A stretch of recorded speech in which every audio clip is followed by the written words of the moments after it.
Welcome to Video 7, Oil, the Fuel of Prolongation, which covers 21 to 23 of Prolonging the Agony.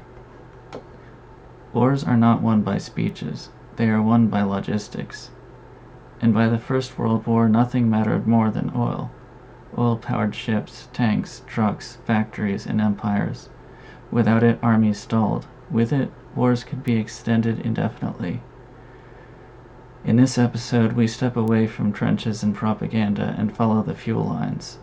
Because while Britain moved aggressively to secure global oil supplies, Germany, astonishingly, was never fully cut off. The common explanation is incompetence, or unavoidable leakage, or neutral trade beyond Allied control. But the records tell a different story. Oil was not merely overlooked, it was managed. Restricted enough to prevent German victory, yet sufficient to ensure Germany could keep fighting. This was not an accident, it was a balance, a war constrained, not concluded. In chapters 21 and 22 we examine how Britain secured oil, not just for wartime survival, but for post-war dominance. And in chapter 23 we confront the most uncomfortable question of all. Why was Germany allowed to continue? Because once oil became the lifeblood of modern war, cutting it off completely would have ended the conflict. And for those managing the war, an ending was not yet desirable. This is oil, the fuel of prolongation. Chapter 21. Oil, the uneven playing field. Chapter 21 turns to oil, arguing that Germany's ability to keep fighting depended on an energy system quietly controlled by international finance, not national loyalty. Despite Britain's lack of domestic oil, the authors argue that British policymakers fully understood oil's strategic importance and moved early to secure access to global supplies. Just days before war was declared, the British government took control of the Anglo-Persian Oil Company, signaling that oil was already seen as a decisive factor. At the same time, Germany, acutely aware of its vulnerability, remained dependent on foreign-controlled oil markets. By 1912, most German oil supplies were effectively monopolized by companies linked to John D. Rockefeller's Standard Oil interests. Across Europe, major oil fields in Galicia, Romania, and the Caucasus were largely owned or controlled by foreign investors. British and American firms continued to profit from supplying oil to Germany throughout the war, while Galician output declined and Romanian production, strategically located along the Danube, expanded under international ownership. The chapter highlights the central role of the Rothschild banking family, whose financial network spanned oil fields from Romania to Baku. Although publicly portrayed as rivals, Rockefeller and Rothschild interests had long cooperated to stabilize prices and protect mutual profits. German banks tied to these networks ensured that oil continued to flow despite the supposed state of total war. The authors conclude that oil was never weaponized to end the conflict. Instead, it was managed to preserve profits and financial dominance. Germany's war effort, like so many others examined in the book, was sustained not by accident, but by an uneven system designed to keep the engines of war running. Chapter 21 argues that oil didn't shorten the war, it quietly fueled its continuation. Chapter 22. Oil, Britain's first. Chapter 22 argues that Britain entered the First World War with oil strategy already firmly in place, guided by imperial priorities rather than wartime necessity. Long before 1914, British political, financial, and strategic interests were tightly aligned around securing global oil supplies, largely out of public view. Major oil companies aggressively consolidated control across Russia, Egypt, Venezuela, and the Caribbean, while British planners recognized the immense potential of the Persian Gulf. Knowing that key reserves lay under Ottoman and Persian control, the British government sought reliable intermediaries to secure access on its behalf. These efforts culminated in the creation of the Anglo-Persian Oil Company, which struck major oil discoveries just years before the war. In a decisive move, Britain rushed legislation through Parliament shortly before hostilities began, purchasing a controlling stake in Anglo-Persian. The law was finalized days after war was declared, effectively placing Persian oil under British state control. Oil was no longer merely commercial, it had become a strategic arm of empire. The chapter then poses an uncomfortable question. If oil was so vital to Britain's survival, why was Germany allowed continued access to it?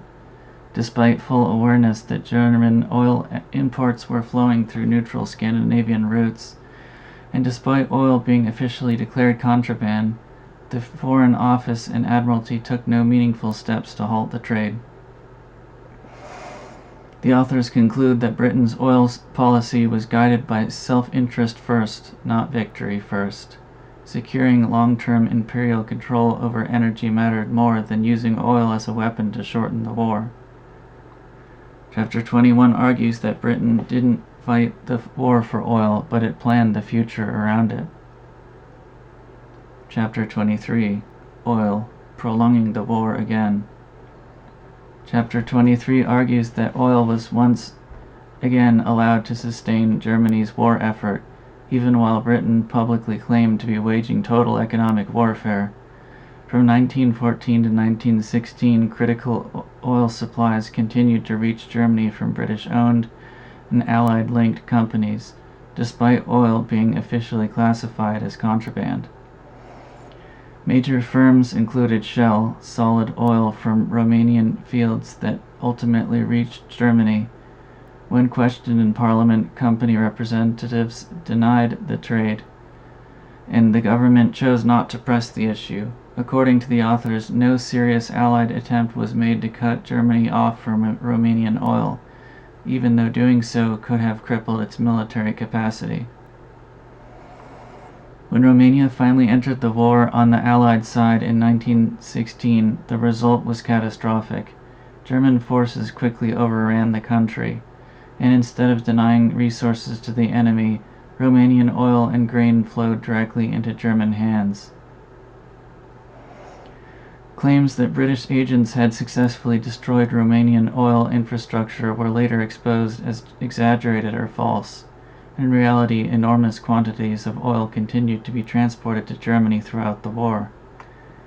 Even senior British leaders later admitted the significance of this failure. Post-war acknowledgments conceded that securing the Balkans earlier could have shortened the conflict by years. Instead, oil companies prospered spectacularly. British and multinational firms amassed vast profits by supplying whoever paid, regardless of allegiance. The chapter concludes that oil was never seriously denied to Germany because commercial interests outweighed strategic necessity. Once again, the war was prolonged, not by inevitability, but by profit. Chapter 23 argues that oil didn't just fuel armies, it fueled fortunes at the cost of peace. Oil, the fuel of prolongation. By the end of the war, one truth was unavoidable. The conflict did not persist because it had to.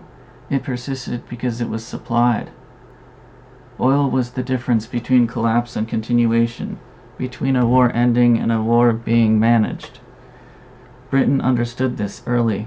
That is why securing oil fields, shipping routes, and fuel contracts became a strategic priority, not just to win the war, but to shape the peace that would follow. And yet, Germany was never fully starved of fuel. The explanation is not ignorance, nor is it mere failure of enforcement. It reflects a deeper logic, one we have seen repeatedly throughout this series. The goal was not decisive victory. It was controlled endurance, a war prolonged long enough to exhaust rivals, justify financial arrangements, expand administrative power, and lock in post-war advantages. Oil made that possible. It allowed the war to be slowed without being stopped, to be intensified without being concluded. And once energy became the lifeblood of modern warfare, those who controlled energy controlled time itself. This was not simply a military failure. It was a systematic choice, one that blurred the line between strategy and profiteering, between national survival and imperial design, and it left a lasting legacy. Because after the guns fell silent, oil did not lose its importance. It became the central prize of the New World Order. The war taught a lesson that would shape the 20th century. Conflicts need not be won, only sustained. As long as fuel flows, war can always be kept alive. This is the true cost of oil, and it is a lesson we are still living with today.